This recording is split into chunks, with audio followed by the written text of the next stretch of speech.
오늘부터 우리 십계명에 대해서 함께 공부를 해 나갈 텐데요. 출애굽기 20장 1절에서 2절 말씀입니다. 출애굽기 20장 1절에 2절 말씀. 우리 함께 읽겠습니다. 시작. 하나님이 이 모든 말씀으로 말씀하여 이르시되 나는 너를 애굽 땅 종되었던 집에서 인도하여 내 하나님 여호와니라. 아멘. 네, 십계명을 시작하는 서문이죠. 하나님이 이 모든 말씀으로 말씀하여 이르시되, 십계명이 어떻게 주어진 거라고요?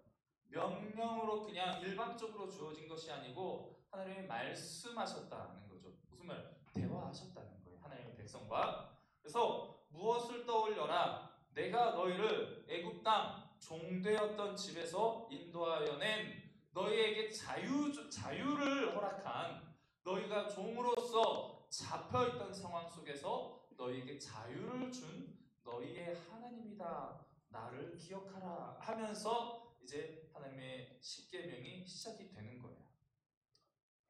여러분, 하루하루 살아가면서 참 많이 힘들죠? 뭐 되게 즐거운가 봐요. 저는 즐거운데 여러분 하루하루 힘들게 정말 어렵게 살아가고 있는 줄 알고 있는데, 그 어려운 상황 속에서도 여러분들이 이루고자 하는 목표가 있죠. 그 목표를 위해서 여러분들이 이것만은 내가 꼭 지키면서 해야지 하고 정하고 마음을 정하고 뜻을 정해서 실천하고 있는 것들이 있을 거예요. 그렇죠? 저는 운동을 정말 열심히 좋아해서 열심히 해요. 근데 이번 주에 운동을 한 번밖에 못했어요.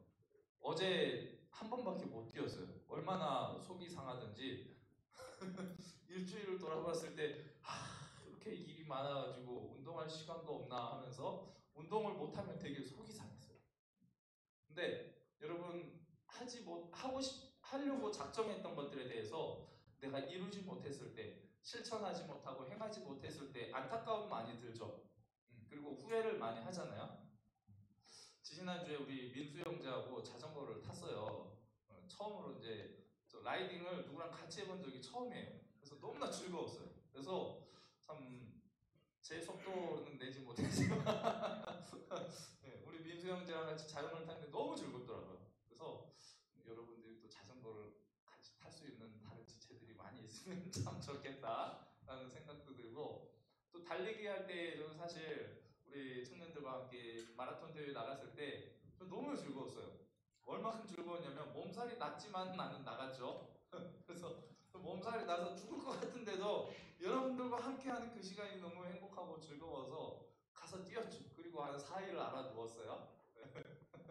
그리고 나중에 또 혼자 달리기를 하고 나갔는데, 여러분 제가 종종 우리 마하나임 단톡방에 내가 몇 시에 뛰겠다 이렇게 올리잖아요. 한두 명이라도 좀 같이 나와서 뛰어주면 참 좋을 것 같아요. 저 너무 소외받는 것 같아요, 청년들한테. 여러분 저 좀 따돌리지 말아주세요. 우리 찬양팀이 이번 주에 저를 따돌리고 지들끼리 MT 가가지고 얼마나 속상했는지 몰라요. 오지 말래 나보고. 희서가 다음에 꼭 불러주세요. 나도 재밌게 놀고 싶어요. 네. 여러분, 우리가 이렇게 인생을 살아가면서 수많은 결단들을 하고 결심을 합니다. 그렇죠? 하지만 내가 결심하고 결단한 것들 완벽하게 다 성취하고 이루어가는 사람은 별로 없어요, 사실. 그렇죠? 늘 결심이, 또 작심삼일이 우리의 인생에 항상 반복이잖아요. 작심삼일. 하려고 했다가 포기하고 하려고 했다가 포기하고. 그래서 저는 우리 지역 형제를 보면 참 대단하다 싶어요. 우리 또 그 보디빌딩 대회를 위해서 뼈를 깎는 고통을 감내하며 몸을 만들어내고 있는 저 모습을 보면 정말 대단하다 싶습니다. 그리고 또 바디 프로필 혹시 찍어보신 분 계세요? 바디 프로필, 바프를 위해서 뼈를 깎는 고련을 통해서 완성된 몸을 이렇게 사진에 담아낸 경험이 있으십니까? 없어요? 저도 없어요. 그렇게까지는 하고 싶지 않더라고요. 근데 우리가 하나님의 십계명에 대해서 이제 말씀을 드리는데, 왜 결심과 결단에 대한 이야기로 시작하느냐? 여러분, 예수님을 믿는 믿음이 뭐라고 생각하십니까? 그냥 내가 이제 천국 가고 행복한 삶을 좀 살아보고 싶으니까, 그래서 교회 나가면 좀 뭔가 도움을 얻을 수 있겠지, 마음의 평안을 얻을 수 있겠지.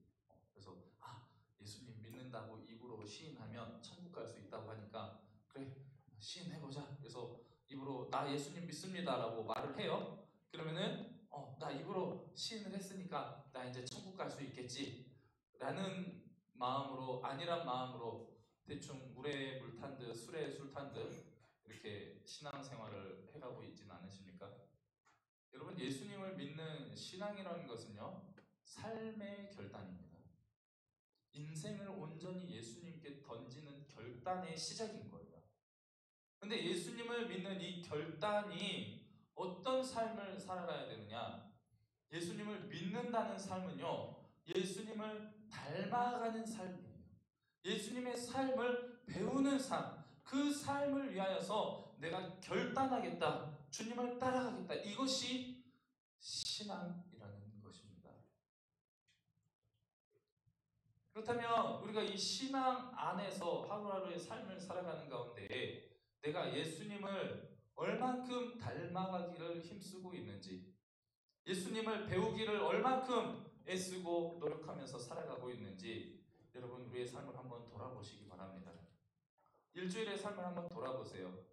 예수님과 깊은 관계 속에서 살아오셨습니까? 아니면 한 주간의 삶은 예수님과 전혀 관계가 없는 삶을 살다가 지금 이 자리에 나오셨습니까? 하나님께서 십계명이라는 이 계명을 주신 이유는요, 이 계명을 지킴으로 인하여서 구원을 받기 때문에 너희가 이 십계명을 지켜서 구원의 길로 나와라라고 주신 계명이 절대 아니라는 것입니다. 이 십계명을 하나님이 언제 주셨다고요? 오늘 서문의 2절 말씀을 보면 나는 너희를 애굽 땅에서 종되었던 너희를 어떻게 했다고요? 인도해서 자유롭게 한 이후에, 그 이후에 자유가 주어진 이스라엘 백성들에게 이제 하나님 안에서 누릴 자유를 더 온전하게 누릴 수 있도록 은혜로 주신 것이 바로 이 십계명의 10가지 계명이라는 것입니다. 우리가 세상 속에서 그리스도인으로서, 성도로서 신뢰를 얻는 것은 어떤 모습을 통해서일까요? 요즘 세상이 교회를 걱정을 참 많이 하고 있어요. 그렇죠? 그래서 세상 사람들이 교회를 바라보면서 교회를 향해서 좋은 소리 하는 사람 별로 없습니다. 어떤 이야기를 합니까? 개독교라느니 뭐 이러면서 기독교 다니는 사람들은 다 멍멍이 같은 인간들이다, 개독교다라고 이야기를 하면서 교회를 오히려 걱정을 해요. 그리고 교회 안에 이제 세상의 법적인 조치들이 아주 많이 들어오기 시작했어요. 그렇죠? 왜 이런 현상들이 발생할까요? 성도로서의 모습이 교회가 보여주지 못하기 때문이죠. 세상 속에서 내가 교회를 다닌다고 하지만, 예수 그리스도를 믿는 신앙을 가지고 있다고 하지만 성도로서의 모습이 전혀 나타나지 않는다는 거예요. 그렇다면 여기서 성도로서의 모습, 세상 사람들이 확인하는 성도로서의 모습은 뭘까요? 도덕성이죠. 도덕성. 얼마만큼의 올바른 가치관을 가지고 그 가치관을 따라서 바르게 살아가고 있는가, 그렇지 않은가, 이것을 가지고 세상 사람들은 판단을 한다는 것입니다. 우리는 요즘 신앙에 대해서 너무 개인에게만 초점이 맞춰져 있어요. 예수님을 믿으면 구원을 받는다. 그래, 나는 구원을 받았다, 이거예요. 다른 사람에게 내가 해를 끼치지만 않으면 된다. 나 혼자만 그냥 구원을 즐겁게 누리면서 행복하게 살면 된다. 그러면서 세상 속에서는 어떤 모습으로요? 세상 사람들과 똑같이, 아니 오히려 그 사람들보다 더 악한 모습으로 살아갈 때가 많다는 것입니다. 그러한 우리들에게 하나님께서 구원을 받기 위한 조건으로 십계명을 주신 것이 아니고, 세상 속에서 하나님의 백성으로서의 정체성을 보여주도록 하기 위해서, 빛이 되고 소금이 되는 세상 속에서 그리스도인의 본이 되는 모습을 살아가도록 하기 위해서 주신 것이 바로 이 10가지 계명이다라는 것입니다. 그런데 우리 교회가 이 십계명의 율법을 잃어버림으로 인해서 매일의 삶 속에서 우리가 정말로 치열하게 영적 전쟁을 해나가면서 도덕적인 고민과 윤리적인 성찰을 전혀 하지 않은 상태에서 살아가기 때문에 세상 사람들로부터 신뢰를 잃어버렸다는 거예요. 아니, 세상 사람들로부터만이 아니고 교회 안에서도 어떻게 해요? 서로 신뢰하지 않아요. 여러분, 서로 신뢰하지 못하잖아요. 쟤는 뒤에서 막 저렇게 이거 다 하면서 같이 모인 공동체 안에서도 서로 비판하기 바쁘지 않습니까? 서로 비난하기 바쁘고 뒤에서 험담하기 바쁘고. 왜 그렇습니까? 신앙의 올바른 기준을 찾지 못했기 때문이죠. 신앙의 중요성을 잃어버렸다는 거예요. 교회가 이 십계명이라는 계명을 소홀히 하고 던져버림으로 인해서 교회의 정체성이 흔들리게 되었다는 겁니다. 이 십계명이 얼마나 중요한 것인지 교리의 핵심에 아주 중요하게 포함이 되어 있어요. 3분의 1을 차지하고 있습니다. 이 십계명이. 하이델베르크 교리 문답이 129문항으로 이루어져 있는데 그 중에 26개의 문항이 십계명의 계명입니다. 웨스트민스터 대요리 문답의 196개의 문항 중 58개의 문항이 십계명의 문항이에요. 소요리 문답의 107개의 문항 중에 43개의 문항이 십계명에 대한 해석입니다. 그래서 종교개혁자 루터는 십계명에 대해서 이렇게 이야기를 합니다. 모든 약속 중에 약속이며 모든 신앙의 원천이다. 그리스도의 복음의 약속을 포괄하는 지혜의 원천이다 라고 이야기를 해요. 그래서 십계명을 온전히 아는 사람은 성경 전체를 아는 것이다 라고 이야기를 합니다. 요즘 현대인들에게 십계명에 대해서 이야기를 하면 어떻게 생각합니까? 되게 답답하고 딱딱하고 무겁고, 그렇죠? 그래서 쳐다보기도 싫은, 생각하기도 싫은 그런 취급을 받고 있는 것이 지금 십계명의 현실이죠. 여러분, 제가 십계명에 대해서 말씀을 나눈다고 몇 주 전부터 계속 예고를 했어요. 그렇죠? 혹시 이 십계명에 대해서 한 번이라도 읽어보고 오신 분, 십계명이 뭔가 안 계시죠? 그럴 줄 알았어요. 자, 그렇다면 십계명 나는 다 외우고 있다. 십계명을 다 외우고 있다. 오, 한 사람, 두 사람, 두 사람?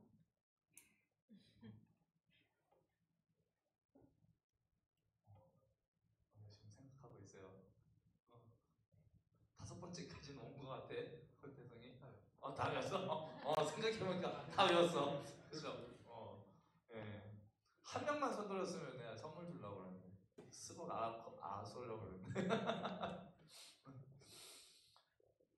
십계명에 대해서 되게 억압적이라고 생각을 해요. 요즘 현대의 흐름 자체가 억압을 배척하는 시대죠. 억압과 속박에 대해서 배척하는 시대고, 자유를 추구하고 인간은 선한 본성을 가지고 있기 때문에 잘 가르치고 잘 타이르면은 모든 사람이 다 아름답게 성장할 수 있다라고 주장을 합니다. 그죠? 그래서 집에서 큰 소리 내고 훈육하는 것도 나쁘다고 생각을 해요. 그거는 잘못된 거다.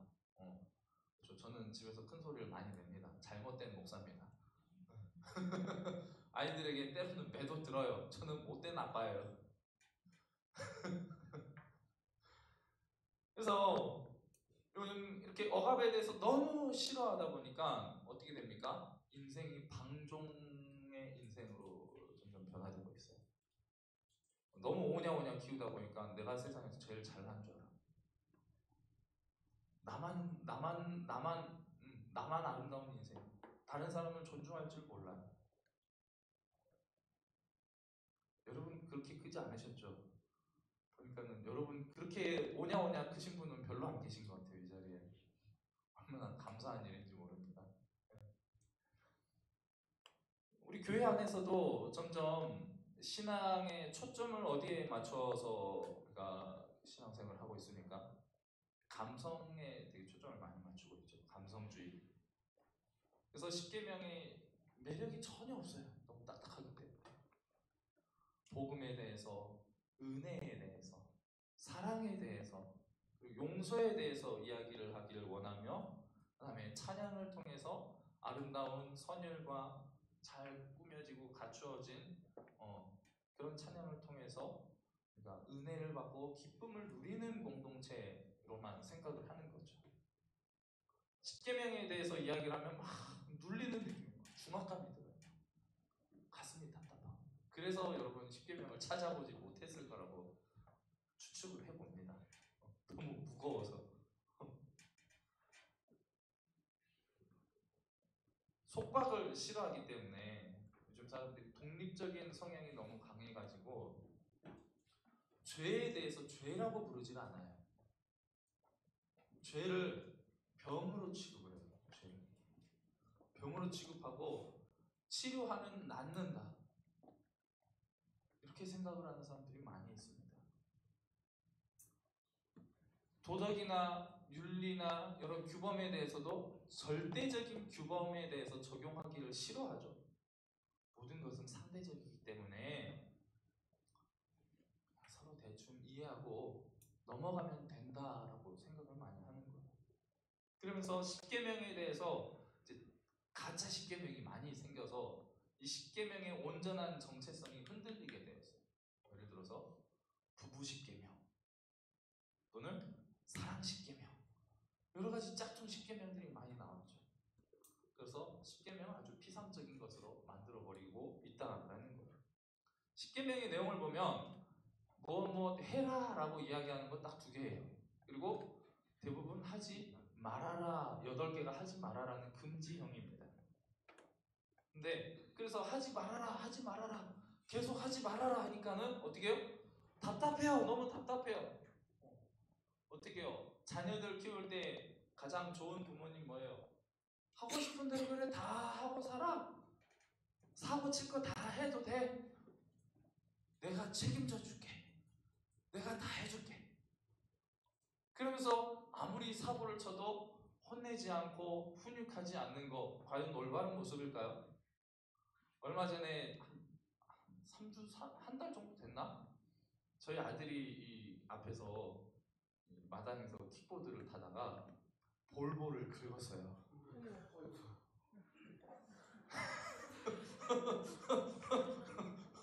어떻게 했을까요? 제가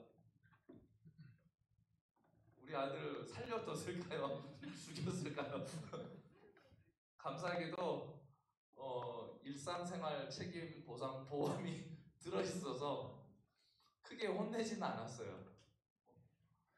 용서를 했죠. 근데 볼볼을 딱 보고 긁혀있는 볼볼을 이제 확인하러 가서 딱 본 순간 뚜껑이 열렸어요. 제가 이래가지고 야 이거 이렇게 하면 어떻게 임마 그러고 이제 다시 보험을 빨리 확인을 했죠.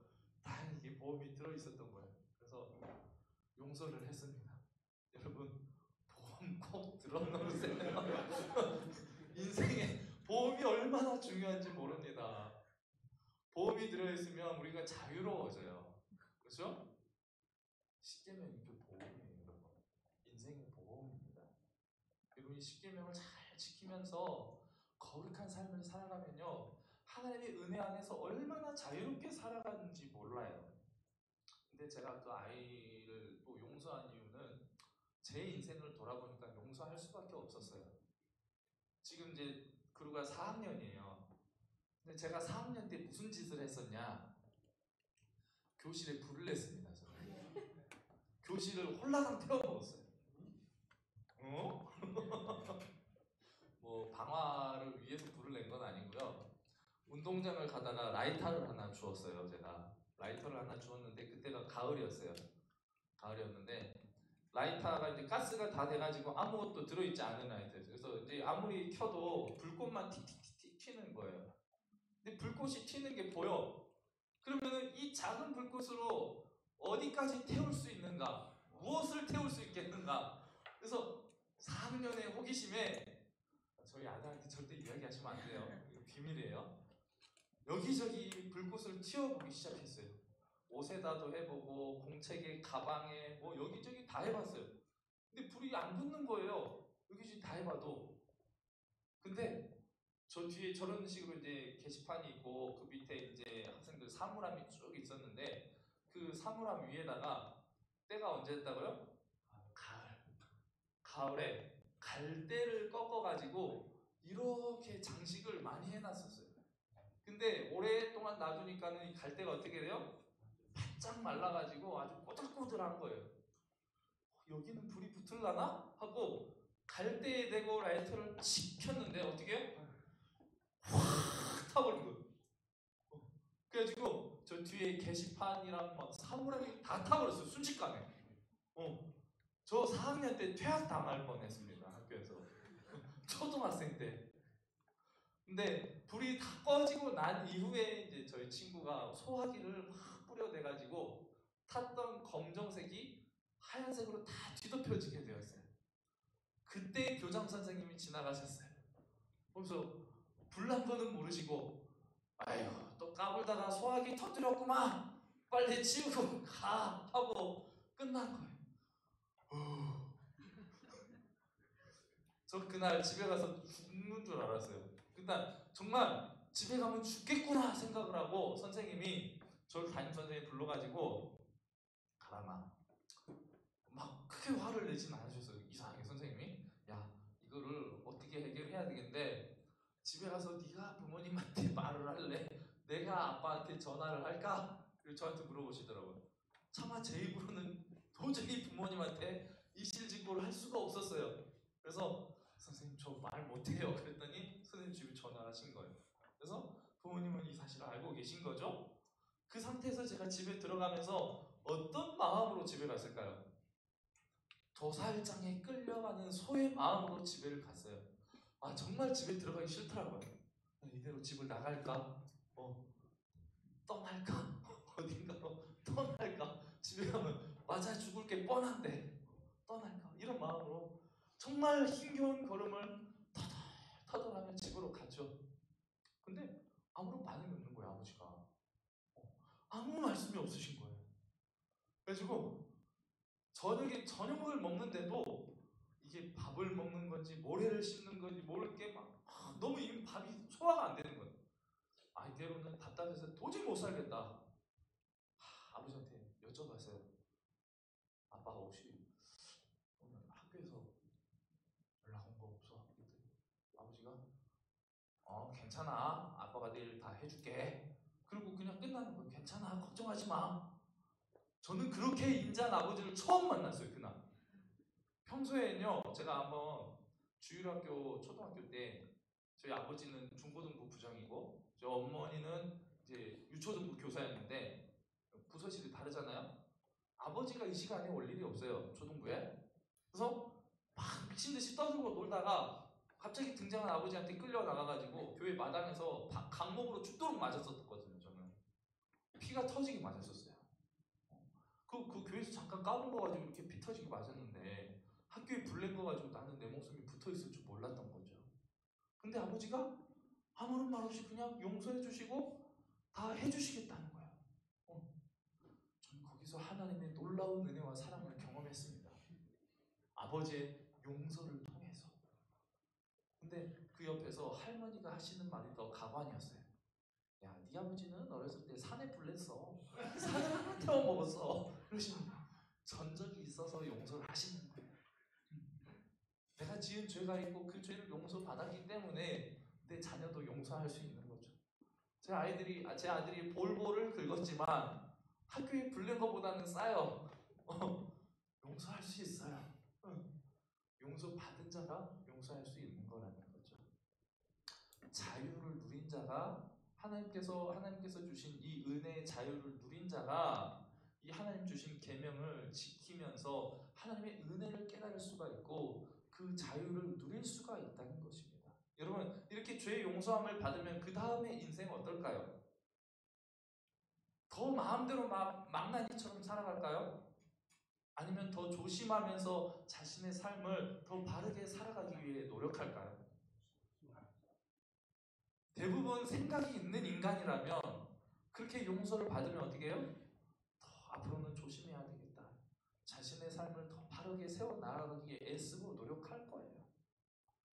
근데 거기서 더 막 나가는 방종의 삶을 산다. 그건 이제 개망난인 거죠.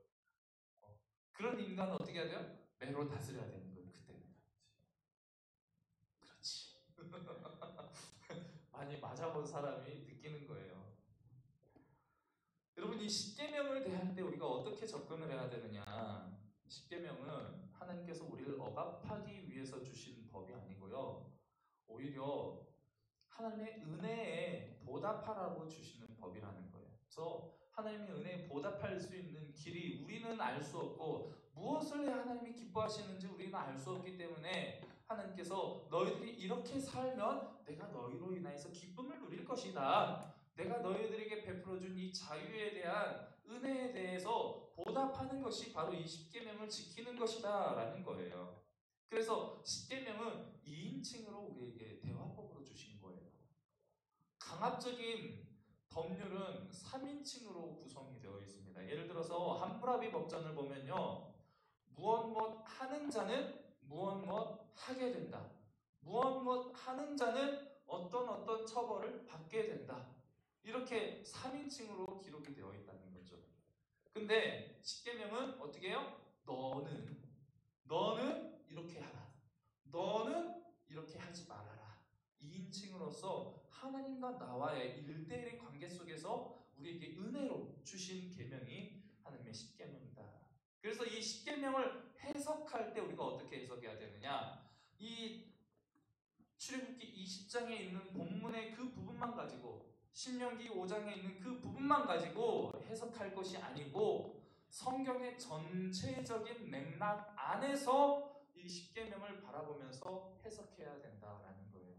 이 십계명이 주어진 타이밍이 언제인지, 이 십계명을 하나님께서 어떤 흐름 속에서 우리에게 주셨는지 문해적인 해석이 꼭 이루어져야 한다라는 거예요.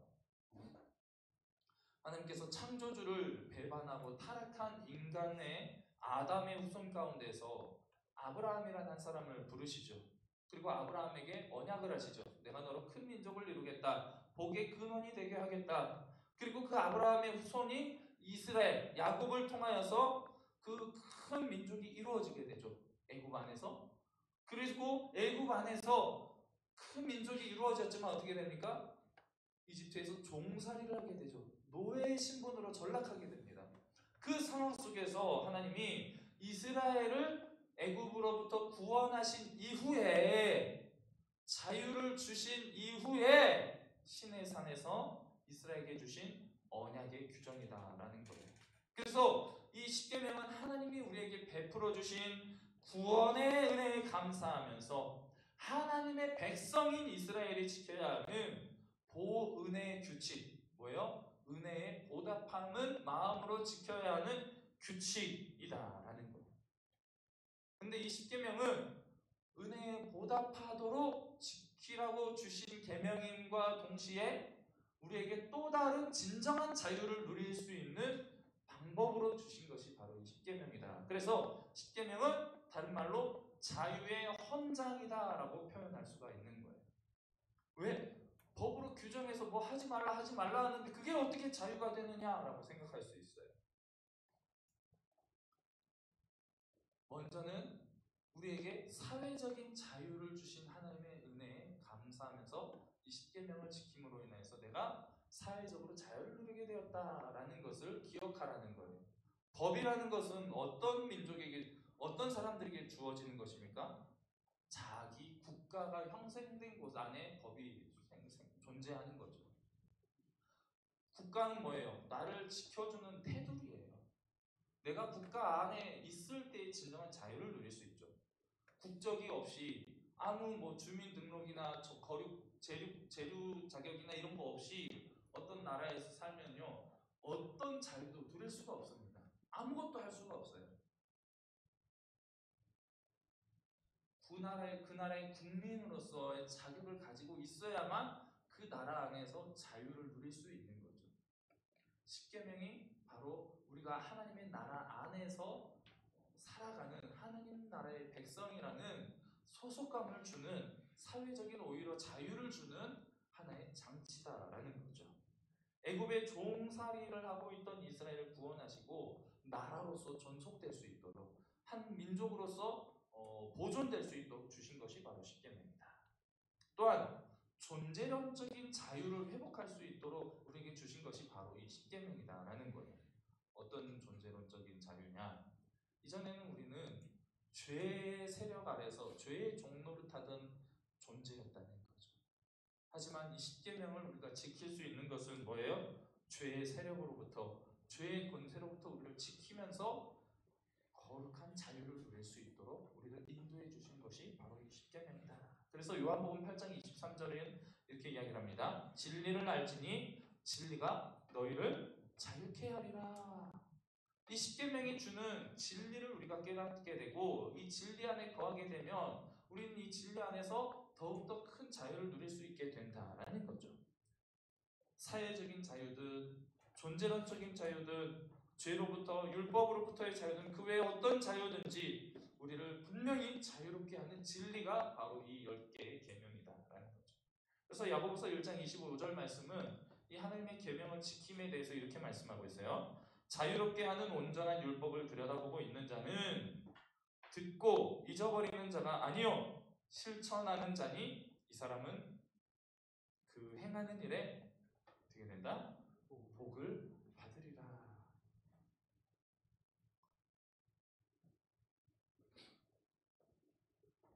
하나님은 이 십계명을 우리에게 주시면서 일방적으로 명령하신 것이 아니고 말씀하셨다고 말씀드렸죠.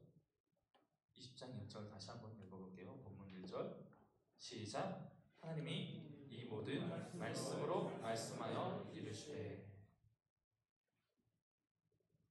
하나님은 늘 우리와 대화하기를 원하신다는 거예요. 소통하기를 원하시고. 언약이란 무엇입니까? 약속은 두 사람이 함께 맺는 거죠.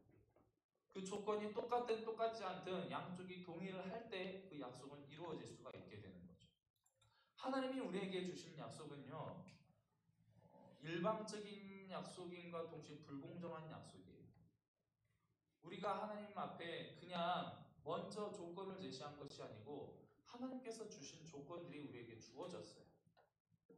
어떻게 해요? 은혜의 조건들.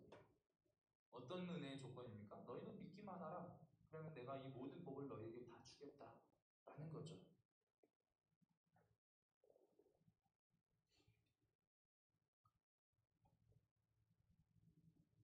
어느 한쪽의 승인만으로는 이루어질 수 없는 것이 바로 이 약속입니다. 그래서 출애굽기 19장 말씀을 보면요, 하나님께서 이 계명을 주시면서 이스라엘 백성들과 함께 동의를 구하면서 언약을 체결해 가는 과정이 보여집니다. 19장 5절에서 6절을 보면 세계가 다 내게 속하였나니 너희가 내 말을 잘 듣고 내 언약을 지키면 너희는 모든 민족 중에서 내 소유가 되겠고 너희가 내게 대하여 제사장 나라가 되며 거룩한 백성이 되리라. 너는 이 말을 이스라엘 자손에게 전할지니라 라고 말을 해요. 그래서 모세가 하나님의 이 약속의 말씀을 듣고 와가지고 어떻게 해요? 모든 백성들과 장로들을 다 불러 모아놓고 7절 말씀에 여호와께서 자기에게 명령하신 그 모든 말씀들을 그들 앞에서 진술하니 그 다음에 반응이 나옵니다. 이스라엘 백성들이 반응이 나와요. 어떻게 해요? 8절 말씀에 백성이 일제히 응답하여 이르되 여호와께서 명령하신 대로 우리가 다 행하리이다. 이 십계명의 말씀은 이스라엘 백성들과 하나님 사이의 상호 대화를 통해서 서로 승인을 하고 맺어진 계약이라는 거예요. 하나님의 백성이 이것을 지키지 않음으로 인해서 형벌을 받게 되기 때문에 마지못해서 지켜야 하는 차가운 어조의 종교적인 계율이나 도덕적인 계명이 아니라는 것입니다. 자기 백성을 종의 상태에 있던 이스라엘을 구원해내시고 그 은혜에 감격하여서 가슴 속에서부터 우러나와서 하나님 앞에서 지키기를 원하시는 규정의 하나님의 은혜의 규정이다. 이것이 바로 십계명이다 라고 할 수가 있는 것입니다. 이제 다음 주부터 이제 나 외에 다른 신은 섬기지 말라 제 1계명부터 우리가 함께 좀 깊이 다뤄볼 텐데요. 하나님 외에 다른 신을 섬기지 않는 것이 왜 우리에게 은혜인지, 그것이 왜 우리에게 자유가 되는지, 왜 그 다음에 우상을 섬기지 않는 것이 우리에게 진정한 자유를 주는 것인지, 하나님의 이름을 망령되이 부르지 않는 것이 왜 우리에게 자유가 되는 것인지, 안식일을 기억하고 거룩하게 지키는 것이 어떻게 우리에게 자유로운 삶을 주는지, 우리의 부모를 공경하는 것이, 살인하지 않는 것이, 간음하지 않는 것이, 도적질하지 않는 것이, 우리의 이웃을 탐내지 않는 것이, 이 계명을 지키는 것들이 어떻게 우리에게 자유를 주는 계명들인지를 함께 살펴보면서 우리가 그리스도 안에서 진정한 자유를 누릴 수 있는 저희 여러분의 인생이 되었으면 좋겠습니다. 미국의 칼빈 신학교의 총장이었던 보넬리우스 플랜팅가라는 교수님이 십계명에 대해서 십계명은 자유의 처방이다라는 이야기를 했어요. 하나님께서 시내산에서 돌판에 새겨주신 것은 진정한 자유의 처방이었다. 하나님의 계명에 순종함으로써 자유를 얻는다는 말이 사람들에게 역설적으로 들리리라는 사실을 우리는 잘 알고 있다. 그러나 우리는 하나님의 계명에 순종함으로 자유를 얻는다. 죄는 사람들을 덫에 빠지게 하고 나약하게 만든다. 반면에 경건한 순종은 사람들에게 자유를 주며 번영하도록 돕는다. 십계명은 자유롭고 번영한 삶으로 안내하는 지침이다.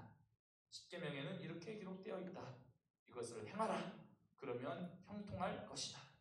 이것을 행하지 말아라. 그러면 죽임을 당할 것이다.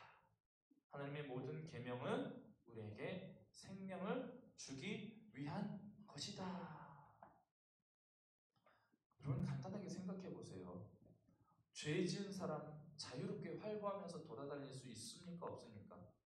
눈치 보면서 숨어 다니죠. 어두운 곳을 골라 다니죠. 간혹가다 경찰을 만나면 방향을 바꿔서 도망가기 바쁘죠. 하지만 법 안에서, 법의 테두리 안에서 거리낄 것이 없는 사람은 어떻습니까? 떳떳하게 자유롭게 내게 주어진 자유를 마음껏 누릴 수가 있다는 거예요. 십계명을 그렇게 보시기 바랍니다. 이 십계명을 잘 지킴으로 인해서 우리가 하나님의 은혜 안에서 진정한 자유를, 행복을 누릴 수가 있다는 것을 여러분 잘 기억하시면서 이 십계명을 우리가 마음속에 잘 간직하고 세상 속에서 하나님의 계명을 잘 지키는 모습을 통하여서 믿지 않는 세상 사람들에게 그리스도인으로서의 빛을 비출 수 있는 본이 되는 삶을 살아가시기를 바랍니다. 이 삶의 능력이 나타날 때에 하나님의 능력이 나의 삶을 통해서 나타나게 되는 거예요. 내가 하나님의 능력을 구하면서도 내 삶에 거리낌이 있으면 하나님의 은혜를 구할 수조차 없는 것이 우리의 연약한 모습입니다. 반면에 내가 하나님의 말씀에 순종하면서 최선을 다하여서 하나님의 뜻을 이루어 나아가기 위해 달려가는 인생 속에서 내게 필요한 것들, 부족한 것들 우리는 당당하게 하나님께 구할 수가 있는 거예요. 그게 안 되기 때문에 내 삶이 하나님 앞에 당당하게 설 수 없기 때문에 우리가 하나님 앞에 나와서 자유롭게 구할 수가 없는 거죠. 늘 하나님 앞에 거리낌이 있기 때문에 불편한 거예요. 하나님의 은혜 앞으로 나오기 불편한 거죠. 십계명은 하나님 앞에 우리의 삶의 거리낌을 제거해주는 역할을 하는 것입니다. 여러분 한 주간 살아가면서 정말로 여러분의 삶 가운데에 하나님의 능력이 나타나는 삶이 되시기를 축복합니다. 이 하나님의 삶의 능력은 내가 하나님 앞에 헌신하는 만큼 드러나는 것입니다. 하나님을 알아가고자 하는 만큼, 예수님을 닮아가고자 하는 만큼 우리의 삶 가운데 하나님의 능력이 충만하게 나타날 수 있을 줄 믿습니다. 함께 기도하겠습니다. 주님, 오늘부터 하나님 주신 10가지의 계명을 배워가려고 합니다. 우리의 삶을 통해 믿음이 증명되어지며 세상 속에서 빛과 소금이 되어 복음의 능력을 나타내며 살아가는 청년들이 되게 하여 주시옵소서. 계명을 따라 살아가며 주의 은혜 안에서 진정한 자유와 평안을 누리는 행복한 삶의 길로 인도하여 주시옵소서. 우리를 죄에서 구원하신 예수 그리스도 이름으로 기도드립니다. 아멘.